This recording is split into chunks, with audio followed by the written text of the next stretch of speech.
สบายดีมื้อนี้มีข้อมูลดีๆจาก Capital Bear มานำเสนออีกเช่นเคยเนาะ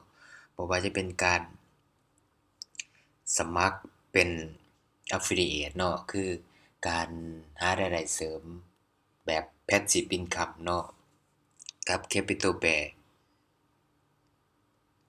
แล้วก็การแจกโบนัสแล้วก็แจกของรางวัลต่างๆเนาะสำหรับรายละเอียดจะเป็นแนวใดเรามาติดตามพร้อมกันได้เนาะอันดับแรกเรามาเริ่มต้นกันที่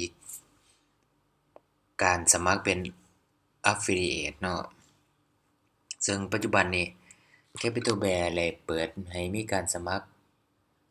เปิดตัวโปรแกรมเนาะ Capital Bear Affiliate อย่างเป็นทางการแล้วเนาะซึ่ง Affiliate นี่ก็คือการเป็นอันนี้โปรโมต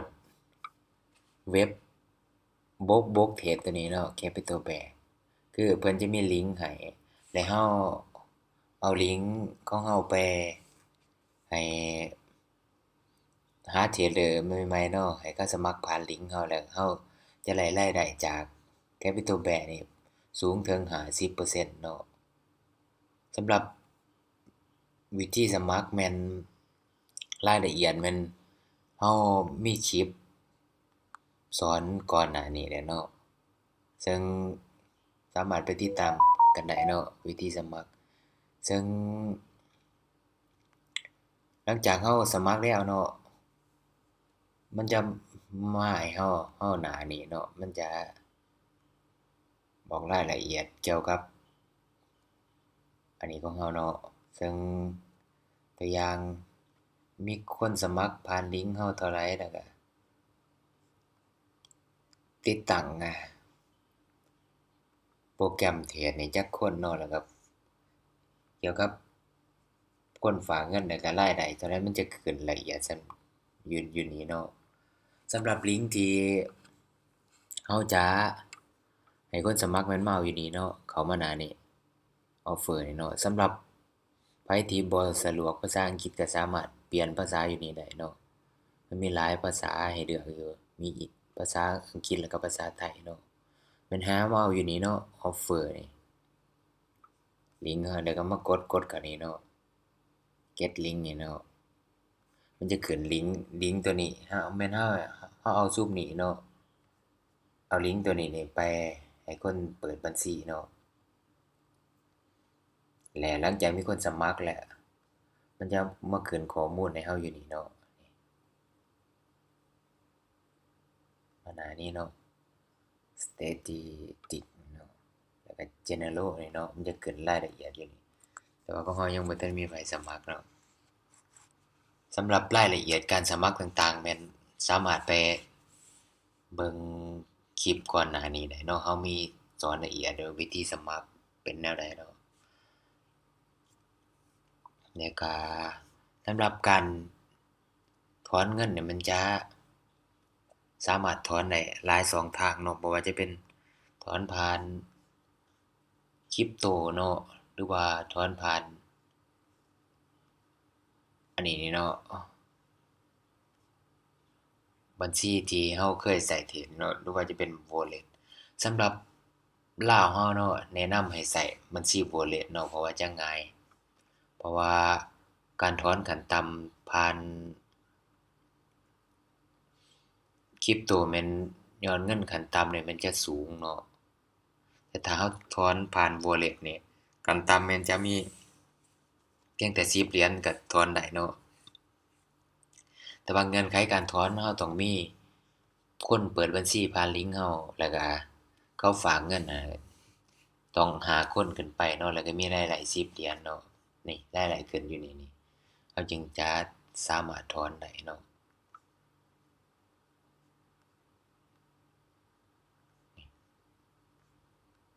เราสามารถเพิ่มการถอนเงินเข้าอยู่นี้เนาะเข้า setting แล้วก็เพิ่มอันนี้เนาะนี่มันจะมีให้เลือกอยู่รายละเอียดมันคลิปก่อนหน้านี้เนาะเรามีสอนแนะนำละเอียดอยู่เนาะนี่สามารถเลือกได้ผ่านมันสามารถถอนได้หลายอยู่เนาะแต่ว่านี่ถ้าถอนผ่าน USDT นี่ขั้นต่ำมันจะต้อง250เนาะ บ่แนะนำเนาะเพราะว่ากว่าจะได้เงินปานนั้นมันสามารถยากอยู่เนาะที่แนะนำคือให้เลือก Wallet เนาะเพราะว่าขั้นต่ำมันจะมีแต่10เหรียญก็ถอนได้เนาะแล้วก็สำหรับอย่างที่บอกเนาะรายละเอียดการเปิดบัญชีแล้วก็การตั้งค่าสมัครอิหยังต่างๆมันมีคลิปละเอียดเลยเนาะคลิปก่อนหน้านี้สามารถไปติดตามเบิ่งได้แต่ก็อย่าลืมเนาะกฎสำคัญของการเป็น Affiliate นี่คือบ่เพิ่นจะบ่แม่นการไปตั๋วให้คนอื่นมาสมัครเนาะบ่ให้เว้าว่าสิเฮ็ดง่ายลงทุนน้อยได้กำไรหลายจั่งว่าไปๆก็เทรดได้แบบนี้บ่แม่นเนาะเราต้องบอกให้เขารู้ถึงความเสี่ยงเนาะของการเทรดรู้ถึงข้อควรระวังต่างๆเนาะคืองานนี้บ่ได้เหมาะกับทุกคนเนาะเหมาะสำหรับคนที่ยอมรับความเสี่ยงได้เท่านั้นเนาะแล้วก็18 ปีขึ้นไปเราต้องบอกเขาละเอียดเนาะบ่แม่นตั๋วเข้ามาลงทุนเนาะสำหรับกฎระเบียบต่างๆเราสามารถอ่านเบิ่งอยู่นี่ได้เนาะเพิ่นจะบอกละเอียดเนาะนี่เข้ามาตัวนี้นี่มันจะมีรายละเอียดต่างๆเนาะคือตัวเราเองก็บ่สามารถสมัครผ่านลิงก์ของเราได้เนาะสามารถติดตามอ่านเบิ่งได้เนาะสำคัญหลักๆอย่างที่บอกนั่นแหละจะบ่แม่นเป็นการตั๋วคนอื่นมาเนาะต้องบอกให้เขารู้ถึงความเสี่ยงของการเทรดนี่เนาะโอเคแล้วก็พิเศษเนาะในเดือนนี้เพิ่นยังมีกิจกรรมเนาะแจกของรางวัลเกี่ยวกับ Affiliate นี่คือการแจก iPhone หรือว่าเป็นเงินสดต่างๆเนาะคือนี่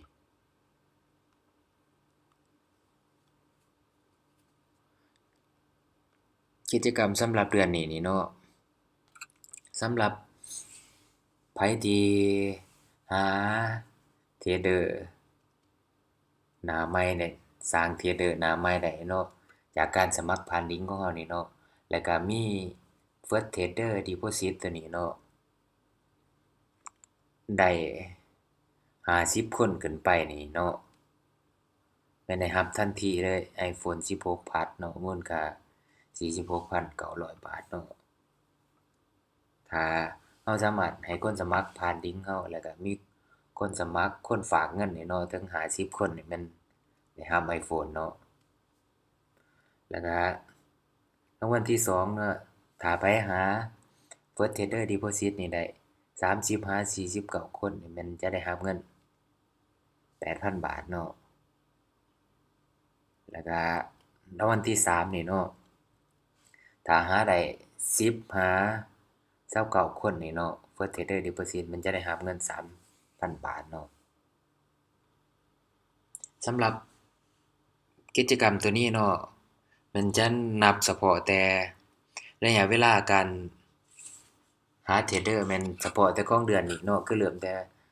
วันที่1หาวันที่31เดือนมีนานี่เนาะภายในเดือนนี้เนาะจำนวนคนที่เราหาที่เรากล่าววานมานี่เนาะแล้วก็อย่าลืมเนาะใครสนใจสามารถสมัครเป็น Affiliate ได้เนาะเราจะปาลิงก์ไว้ที่ลิงก์ในคำบรรยายในกล่องวิดีโอตัวนี้เนาะมันรับตัวนี้เนาะแม่นเราจะบ่ได้ลงทุนเนาะมีแต่ให้คนสมัครผ่านลิงก์แล้วก็เขาสมัครผ่านลิงก์เราเขาฝากเงินแล้วก็กรณี Capital Bear มีรายได้จากเขาเราจะได้รับส่วนแบ่งสูงสุดประมาณ50%เนาะรายได้ของเรามันจะมาขึ้นอยู่นี่เลยเนาะ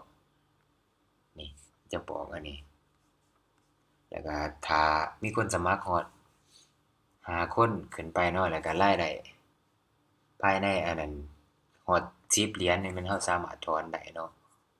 ซึ่งเดือนหนึ่งนี่เพิ่นจะมีการจ่ายเงิน2ครั้งเนาะคือวันที่10และวันที่25ของทุกเดือนเนาะถ้าเงินเราฮอดรายได้สูงฮอด10เหรียญนี่เนาะเงินจะโอนเข้าบัญชีที่เราใส่ไว้ในนี่เนาะอัตโนมัติเลยเนาะโอเคสำหรับการสมัคร Affiliate ก็จะประมาณนี้และยังบ่จบเนาะ Capital Bear เพิ่นยังมีการแจกโบนัสอยู่เนาะสำหรับเดือนนี้เดี๋ยวเรามาติดตามกันเด้อว่ารหัสโบนัสมีหยังแหน่เนาะอย่าลืมเนาะใครสนใจสมัคร Affiliate แม่นสามารถเปิดบัญชีได้ที่ลิงก์ใต้อธิบายในใต้คลิปวิดีโอนี้เนาะสำหรับรายละเอียดการเปิดบัญชีแล้วก็การสมัครต่างๆเขาจะมีวิดีโอสอนทุกขั้นตอนเนาะสามารถเฮ็ดตามได้เลยสามารถไปติดตามได้แล้วก็ต่อมาเนาะเรามาเบิ่งรหัสการแจกโบนัสสำหรับเดือนนี้เนาะเพิ่นมีการแจกโบนัสถึง3รหัสเนาะคือโบนัส100%แล้วก็โบนัส300แล้วก็โบนัส500เนาะสำหรับรหัสแม่นจะต่างกันเนาะแล้วก็ผู้ใช้คนหนึ่งสามารถเลือกได้แต่1รหัสเท่านั้นเนาะสมมุติว่าเราสิเลือก100%และเราจะบ่สามารถเลือก300 500ได้เนาะถ้าเราเลือก300แม่นเราจะบ่สามารถเลือก100หรือว่า500ได้เนาะเราสามารถเลือกได้แต่อย่างใดอย่างหนึ่งเนาะสำหรับรหัสการรับโบนัสอะแม่นเนาะสมมุติตัวอย่างเนาะรหัสการรับโบนัส100%นี่แม่น MAR เนาะ100นี่เนาะหลังจากใส่รหัสนะกด Apply เนาะสำหรับยอดเงินการฝากขั้นต่ำนี่แม่น20เหรียญเนาะถึงจะได้รับโบนัสตัวนี้เนาะนี่ฝากขั้นต่ำ20เหรียญมันจะได้100%เนาะฝาก20ก็ได้20เนาะสมมุติฝาก50ฝาก50ก็ได้50ก็รวมกันเป็น100เด้อเนาะอย่าลืมเนาะคนหนึ่งแม่นสามารถใช้ได้รหัสเดียวเท่านั้นเนาะภายในเดือนนี้สำหรับรหัสตัวที่2นี่แม่นรหัสตัว300%นี่แม่น MAR 300เนาะนี่เราสามารถเลือกใส่ได้ฝากขั้นต่ำตัวนี้ก็ต้องก็แม่น20เหรียญขึ้นไปคือกันเนาะจะได้300%ฝาก20ก็ได้อยู่300%ได้60เหรียญรวมแล้วพอดีเป็น80เหรียญเนาะสมมุติฝาก100ก็จะได้อยู่300เหรียญเนาะรวมแล้วพอดีเป็น400อย่าลืมเนาะรหัส300%แม่น MAR 300เนาะแล้วก็รหัสตัวที่3 500%นี่แม่น MAR 500เนาะ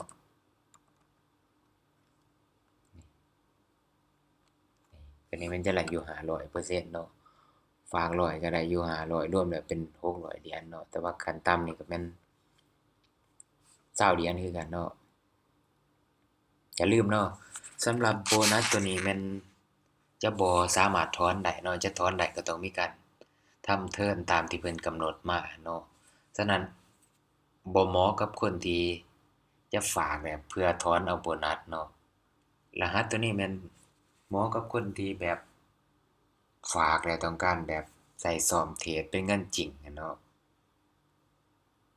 ถือว่าจะเหมาะกว่าเนาะแบบฝากแล้วก็เพื่อใช้ในการฝึกเทรดเนาะสมมุติว่าเราฝาก20เหรียญเราเลือกโบนัสตัว500เนาะเราจะได้100 100 100เหรียญเนาะโบนัสรวมกันได้เป็น120เนาะสามารถใช้ฝึกเทรดได้เนาะฝึกเทรดเป็นเงินจริงได้เลยเนาะโอเคแล้วก็พิเศษเนาะในเดือนนี้เนาะเพิ่นยังมีกิจกรรมอันนั้นเนาะ Go for Go เนาะส ำหรับผู้ที่มียอดเทรดสูงสุดภายใน1เดือนนี้เพิ่นยังมีการแจกค้ำเนาะ1บาทมูลค่า 46,680 บาทเนาะ1รางวัลแล้วก็แจกสูตรทำกำไรเนาะพร้อม E-book สำหรับไผอยากได้สูตรทำกำไรนี่มันต้องฝากขั้นต่ำแม่น 3,500 บาทหรือว่า100เหรียญเนาะแล้วก็เพิ่นจะส่งเทคนิคตัวนี้แล้วก็ E-book นี่เข้าทางอีเมลของเราเนาะสำหรับรายละเอียดเนาะกิจกรรมต่างๆเนี่ยแม่นสามารถติดตามเพิ่มเติมในเพจของเพิ่นได้เนาะ Capital Bear Thailand เนาะสามารถค้นหาได้ในเฟซบุ๊กอะเนาะแล้วก็ในเดือนนี้เพิ่นจะมีกิจกรรม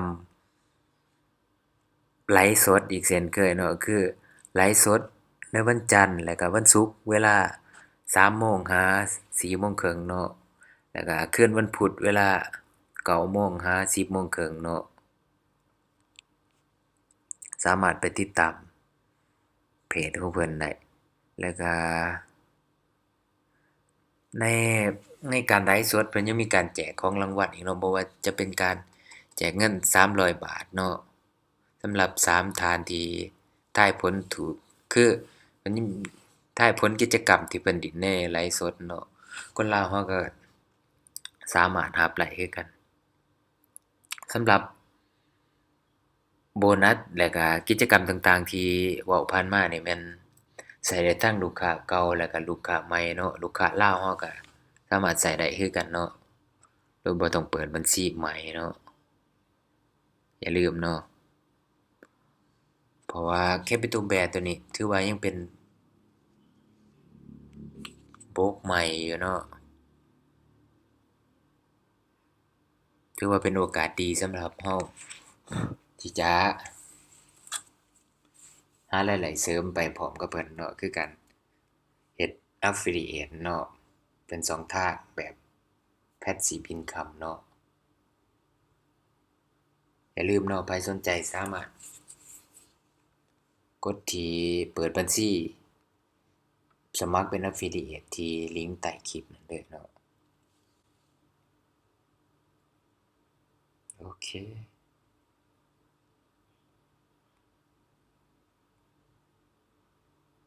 สำหรับการนำเสนอโปรโมชันดีๆจาก Capital Bear ก็จะประมาณนี้เนาะ